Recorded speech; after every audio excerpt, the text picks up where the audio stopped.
Hi ನಮಸ್ಕಾರ.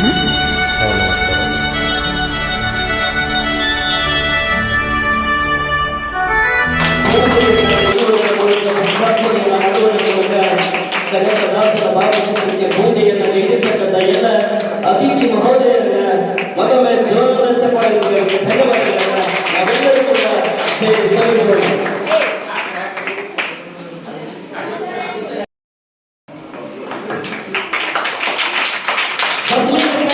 ಸಮಾಜದ ಮುಖಂಡರು ಇವತ್ತಿನ ಕಾರ್ಯಕ್ರಮದ ದಿವ್ಯ ಜ್ಯೋತಿಯನ್ನ ಬೆಳಗಿಸಬೇಕಾಗಿ ಮತ್ತು ವೇದಿಕೆ ಮೇಲಿರ್ತಕ್ಕಂಥ ಎಲ್ಲ ಗಣ್ಯಮಾನ್ಯರು ಸಾಮೂಹಿಕವಾಗಿ ಈ ಜ್ಯೋತಿಯನ್ನ ಪ್ರಜ್ವಲಿಸಬೇಕಾಗಿ ಯಾವ ಕನಕದಾಸರ ಸಾಹಿತ್ಯವನ್ನ ಇಡೀ ನಾಡಿನಾದ್ಯಂತ ಪ್ರಜ್ವಲಿಸಿ ಬೆಳಗಲಿ, ಪ್ರತಿಯೊಬ್ಬರ ಮನೆಗಳಲ್ಲಿ ಬೆಳಗಲಿ ಇರತಕ್ಕಂಥ ಒಂದು ಸಂಕೇತವಾಗಿರ್ತಕ್ಕಂಥ ದಿವ್ಯ ಜ್ಯೋತಿಯನ್ನ ಯಾವ ಸಿಂದಗಿ ಪಟ್ಟಣದ ಸಮಾಜದ ಮುಖಂಡರಾಗಿರ್ತಕ್ಕಂಥ ಯಾವ ಹಿರಿಯರಾಗಿರ್ತಕ್ಕಂಥ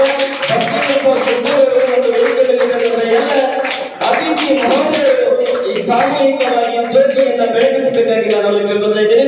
ಜ್ಯೋತಿಯನ್ನ ಬೆಳಗಿಸತಕ್ಕಂಥ ಶಿವಲಿಂಗಪ್ಪ ಅಣ್ಣ ಗೊಬ್ಬರ ಹಿರಿಯರಿಗೆ ಮತ್ತು ವೇದಿಕೆ ಮೇಲಿರ್ತಕ್ಕಂಥ ಎಲ್ಲರಿಗೂ ಕೂಡ ಮತ್ತೊಮ್ಮೆ ಗೌರವ ಧನ್ಯವಾದಗಳನ್ನು ಸಲ್ಲಿಸುತ್ತೇವೆ.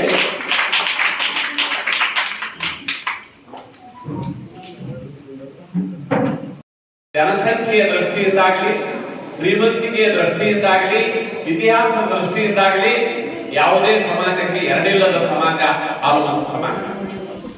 ಪೂರ್ವ ಎದ್ರೆ ಅವರನ್ನ ತಡೆಯೋದಕ್ಕೆ ಯಾವುದೂ ಸಾಧ್ಯ ಇಲ್ಲ ಅನ್ನುವಂತ ಮಾತು ನಮ್ಮ ಸಮಾಜದಲ್ಲಿದೆ. ನಮ್ಮ ಕಾಲಕ್ಕಲ್ಲ, 16ನೇ ಶತಮಾನದ ಕನಕರ ಕಾಲಕ್ಕೆ ಆ ಒಂದು ಮಾತಿತ್ತು. ಕನಕನ್ನ ಕೆನಕಬಾರದು, ಕೆನಕಿ ತಿರುಕಬಾರದು ಅಂತ ಆ ಸಮಾಜ ಆಗಲೇ ಅಂದುಕೊಂಡು ಅಂತ ಒಂದು ಜನಸಂಖ್ಯೆಯ ದೃಷ್ಟಿಯಿಂದ, ವಿದ್ಯಾ ದೃಷ್ಟಿಯಿಂದ, ಶ್ರೀಮಂತಿಕೆಯ ದೃಷ್ಟಿಯಿಂದ, ಸಂಘಟನೆಯ ದೃಷ್ಟಿಯಿಂದ, ರಾಜಕಾರಣದ ದೃಷ್ಟಿಯಿಂದ ಮುಂದೆ ಹೋಗಿರುವ ಈ ಸಮಾಜ ತನ್ನ ಹಿರಿಯರು ಕೊಟ್ಟಂತ ಸಾಹಿತ್ಯವನ್ನ ಅಧ್ಯಯನ ಮಾಡುವ ದೃಷ್ಟಿಯಿಂದ, ತಿಳಿದುಕೊಳ್ಳುವ ದೃಷ್ಟಿಯಿಂದ ತಕ್ಕ ಮಟ್ಟಿನ ಸಾಧನೆಯನ್ನ ಮಾಡಿಲ್ಲ ಅನ್ನೋದನ್ನು ಕೂಡ ಇವತ್ತು ಸಾಹಿತಿಯಾಗಿ ನಾನು ಎತ್ತಿ ಹೇಳಬೇಕಾಗ್ತದೆ. ನಿಜಕ್ಕೂ ಕೂಡ ಸಂತೋಷ ಅನಿಸ್ತದೆ. ಪುಣ್ಯದ ಕಾಲ ಬಂದಿದೆ ಅನಿಸ್ತದೆ. ಕಾರಣ ಏನು ಅಂತ ಕೇಳಿದ್ರೆ, ಈ ಕಾರ್ಯಕ್ರಮದ ಹಿನ್ನೆಲೆಯಾಗಿ ನಿಂತಿರುವಂತವರೆಲ್ಲ 30-35 ವರ್ಷದ ಯುವಕರು.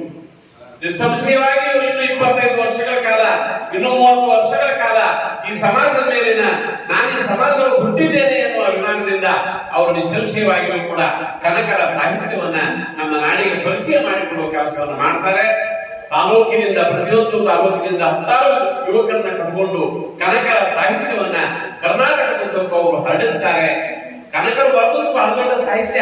ಆದರೆ ಓದುವವರು ದಿಕ್ಕಿಲ್ಲದೆ, ಅಧ್ಯಯನ ಮಾಡುವವರು ಇಲ್ಲದೆ, ಚಿಂತನೆ ಮಾಡುವವರು ಇಲ್ಲದೆ ಆ ಕನಕರ ಸಾಹಿತ್ಯ ಇವತ್ತು ತಕ್ಕ ಮಟ್ಟಿನ ಒಂದು ಪ್ರಾಧಾನ್ಯತೆಯನ್ನು ಪಡೆದುಕೊಳ್ಳದೆ ಹೋಗಿದೆ ಎನ್ನುವಂತ ಮಾತನ್ನ ನಾವೆಲ್ಲರೂ ಅರ್ಥ ಮಾಡಿಕೊಂಡು ಇವತ್ತು ಚರ್ಚೆ ಮಾಡಬೇಕಾಗಿದೆ. ಅಂತ ಒಂದು ಪವಿತ್ರವಾದ ಕಾರ್ಯಕ್ರಮಕ್ಕೆ ನನ್ನನ್ನು ಉಪನ್ಯಾಸಕನಾಗಿ ಕರೆದು ನನ್ನಿಂದ ಕೆಲವು ಮಾತುಗಳನ್ನ ನಮ್ಮ ಸಮಾಜ, ನಮ್ಮ ಯುವಕರು, ನಮ್ಮ ಮಕ್ಕಳು ಅವುಗಳನ್ನು ಓದಿ ತಿಳ್ಕೊಳ್ಬೇಕು ಅನ್ನುವಂತ ಘನವಾದ ಉದ್ದೇಶ ಇಟ್ಕೊಂಡು ಬಹಳ ಸುಂದರವಾದಂತ ಅವರು ಅದರ ಮೇಲೆ ಕನಕದಾಸರ ಸರಣಿ ಉಪನ್ಯಾಸ ಮಾಲೆ 1 ಅಂತ ಹಾಕಿದ್ದಾರೆ. ಅಂದ್ರೆ ನಿಸ್ಸಂಶಯವಾಗಿ 1, 2 ಆಗ್ತದೆ, 3 ಆಗ್ತದೆ, ಅದು 100ರವರೆಗೆ ನಡೀತದೆ ಅನ್ನುವಂತಹ ಒಂದು ಅಭಿಮಾನ ಮತ್ತು ನಂಬಿಕೆ ನನಗಿದೆ. ಅವ್ರು ಹಾಕಿರುವಂತ ಉಪನ್ಯಾಸ ಮಾಲೆ ಅಷ್ಟ ಅಂತಿದ್ರೆ ನಾನು ಅದು ಮುಂದುವರಿಯೋದಿಲ್ಲ ಇಲ್ಲ ಅಂತ ಅನ್ಕೊಂತಿದ್ದೆ. ಇಲ್ಲಿ ಅವರು 1 ಅಂತ ಹಾಕಿರೋದ್ರಿಂದ ಈ ವರ್ಷವೂ ಕೂಡ ಕನಕ ಜಯಂತಿಯ ಸಂದರ್ಭದಲ್ಲಿ ಅವರ ಆನ್ಲೈನ್ ಉಪನ್ಯಾಸಗಳನ್ನ ಪ್ರಾರ್ಥನೆಯಿಂದ ಮಾಡಿಸ್ತಾರೆ. ಮುಂದಿನ ವರ್ಷ ಮತ್ತೊಂದು ಯಾವುದೋ ನಮ್ಮ ರಾಜ್ಯದ